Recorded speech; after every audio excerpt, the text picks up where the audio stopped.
6.25 전쟁 당시 아무런 이득을 바라지 않고 정의만을 위해 피를 흘린 국가가 있는데요.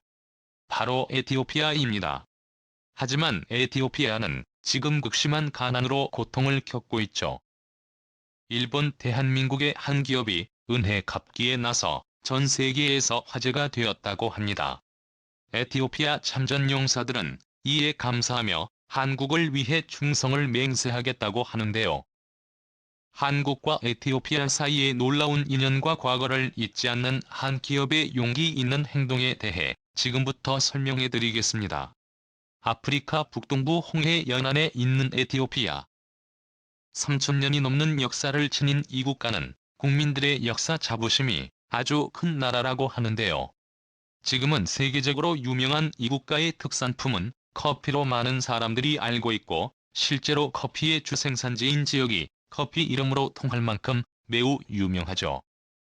현재 인구가 1억 명인 이 나라는 젊은이들에게 일자리 제공을 위한 산업을 키울 힘이 없는 나라가 되어버렸는데요. 에티오피아는 지금 가난한 나라 내전 중인 나라, 도움이 필요한 나라가 되어버렸지만 과거로 보면 절대 가난한 나라가 아니었습니다. 기원전 10세기부터 에티오피아 지역에는 강력한 왕국들이 존재하였는데요. 이곳에 살던 사람들은 나일강 상류에 위치하여 농경사회가 일찍부터 시작될 수 있었습니다. 그렇기 때문에 다른 지역과 다르게 풍부한 식량이 생산되었고, 사람들이 모이기 시작하며 문명이 발달할 수 있는 큰 요인이 되었습니다. 현재까지도 기록에 남아있는 에티오피아의 초기 왕조들 중 가장 강력한 왕국으로 악숨 왕국을 들 수 있는데요. 이 왕국은 에티오피아에 널리 퍼져 있는 나무에서 나오는 귀중한 물자인 유향과 모략을 수출하며 막대한 부를 누렸습니다. 또한 상아나 귀금속 등 수익성 좋은 물자들에 교역하며 악숨은 이집트, 로마, 인도를 연결하는 교역로에서 빼놓을 수 없는 지역이 되며 탄탄대로를 걸었지요. 이런 역사를 가지고 있는 에티오피아는 십자군 전쟁만 아니라 한국 전쟁에도 지원군을 보내준 아주 고마운 국가인데요.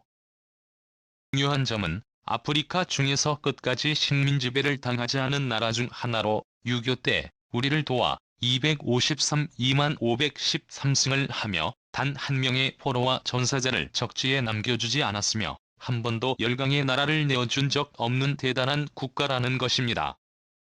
사람들이 많이 모르는 사실 중 하나가 형제의 나라라 불리는 터키는 공산주의의 위협 때문에 한국전쟁에 참전하였지만 에티오피아는 오직 정의를 위해 참전하며 더 고마운 수밖에 없는데요.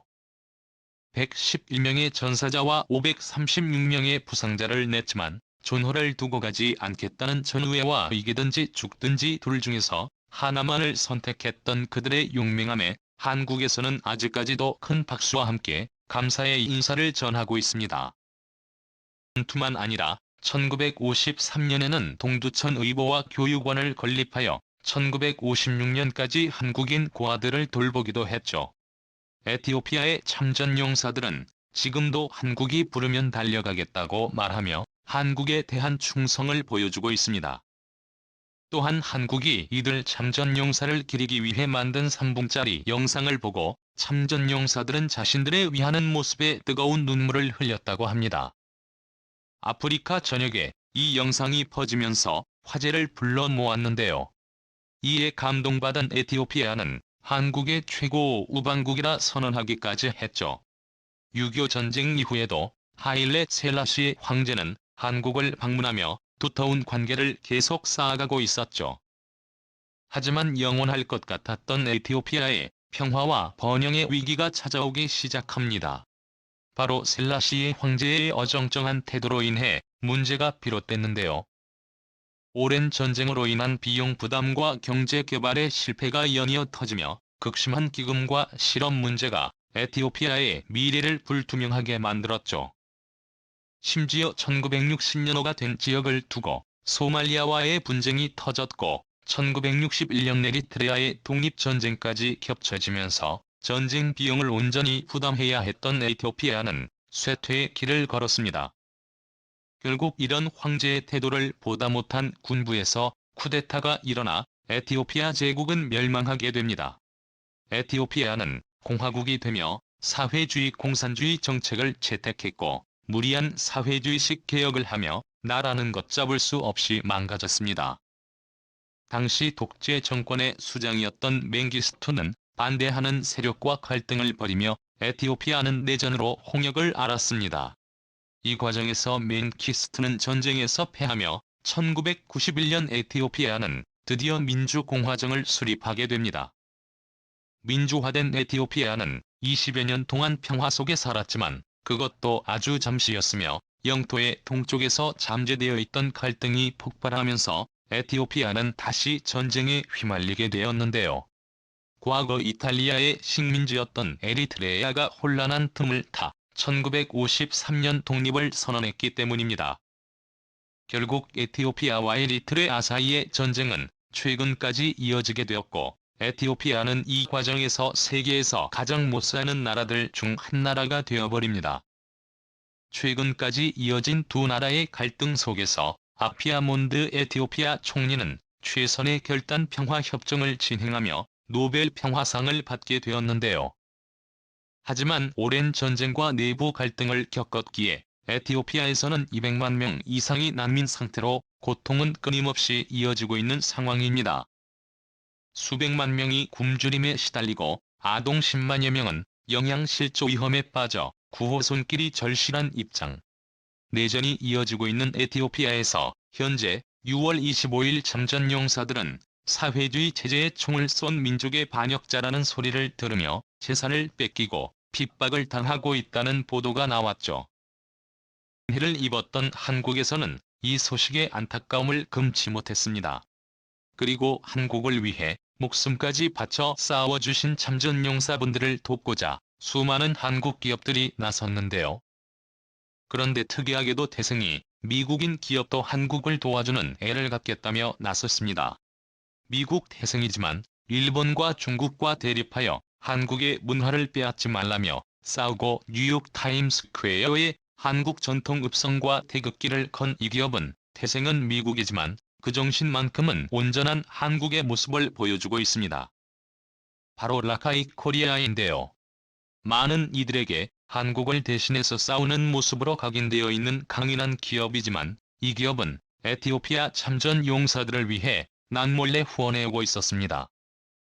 라카이 코리아는 6.25 전쟁 70주년으로 전쟁 당시 한국에 지원의 손길을 보내준 에티오피아 참전 용사분들의 희생을 기억하고자 생존해 계신 용사분들께 세상에서 하나뿐인 모자와 조끼를 제작하여 선물해드리겠다는 공지를 올린 적이 있습니다. 모자에는 두 국가의 국기와 6.25 전쟁 70주년을 상징한 문구를 넣었으며 조끼는 한복 조끼를 바탕으로 에티오피아 참전용사분들의 훈장을 형상화한 펜던트로 포인트를 주었습니다. 핸드토 뒷면에는 감사합니다라는 에티오피아와 대한민국 자유를 위해 목숨을 내어준 에티오피아 제국의 군인들에게 라는 감사의 메시지를 담았습니다. 당시 이 볼케이의 디자인이 공개되며 판매를 해달라는 사람들이 많았지만 끝끝내 참전용사 139분만을 위한 곳으로 제작이 되었습니다. 세상에 단 하나뿐인 선물을 만들기 위함이었죠. 최근 코로나로 인해 후원을 진행하려 제작된 용품들이 코로나 사태와 당국의 여러 문제들로 인하여 올해가 되어서야 비로소 전달이 되며 라카이 코리아는 물품들이 도착했다는 소식의 기쁨을 함께 나누고자 SNS를 통해 이 내용을 국민들에게 알렸습니다. 라카이 코리아는 이전에도 참전용사들을 기억하고자 한다며 에티오피아 참전용사 분들의 인터뷰를 담은 상품을 공개한 바 있습니다. 당시 직접 인터뷰를 받은 영상을 공개했었는데요. 한국전쟁에 참전한 것을 후회하지 않았나요? 라는 질문에 모든 참전용사들은 우리가 한국을 도울 수 있어서 행복한데 무슨 후회야, 한국전쟁에 참여한 것을 절대 후회하지 않아 우리를 잊지 않고 기억하고 찾아줘서 고마워요라고 답변하고 있습니다. 라카이 코리아가 당시 이 후원 상품을 공개했을 때 6월 25일도 아니고 특별한 국경일도 아니었습니다. 아무도 생각하지 못한 부분까지 신경 쓰며 진정성을 보이는 이 기업은 이번 후원에서 많은 사람들에게 진 감동을 선사하며 주목을 받은 것이죠. 우리의 역사와 문화를 빼앗아가려는 일본과 중국에게는 차갑고 따끔하게, 국내와 에티오피아에게는 따뜻한 마음을 전달하며 무엇보다 듬직하고 정직한 기업인 것이죠. 당장 다가오는 독도의 날은 독도가 대한민국의 영토라는 아주 강력한 경고 메시지를 패션으로 보여주고 있습니다. 맨투맨과 후드 뒷면에 독도 모습과 QR코드가 그려져 있으며 이건 특별하게도 햇빛을 받으면 바다의 파란 물결처럼 물들고 있습니다. 광복절 우리가 빛을 다시 되찾은 날이라는 의미와 독도의 바다를 담은 것이죠. 또한 휴대폰 스캔 시 외교부 독도 홈페이지로 넘어가게 되어 있습니다. 독도가 왜 한국 땅인지에 대한 근거가 수두룩하게 적혀 있으며 12개 국어로 번역된 사이트들이 있어 전 세계 누구나 쉽고 간편하게 볼 수 있죠. 언젠가 라카이 코리아는 진실을 알리기 위한 방법을 가리지 않고 프로젝트와 상품을 통해 해외까지 널리 알리고 있습니다. 아픔을 갖고 있는 두 나라 한국과 에티오피아의 잊혀질 수 없는 역사의 순간을 라카이 코리아는 이번에도 놓치지 않았죠. 프로 라카이 코리아의 행보를 응원하며 대한민국의 자랑스러운 역사를 알리는 일에 계속해서 기여하길 바라며 세계적으로 이름난 기업으로 거듭나길 바랍니다. 추정해 주셔서 감사합니다.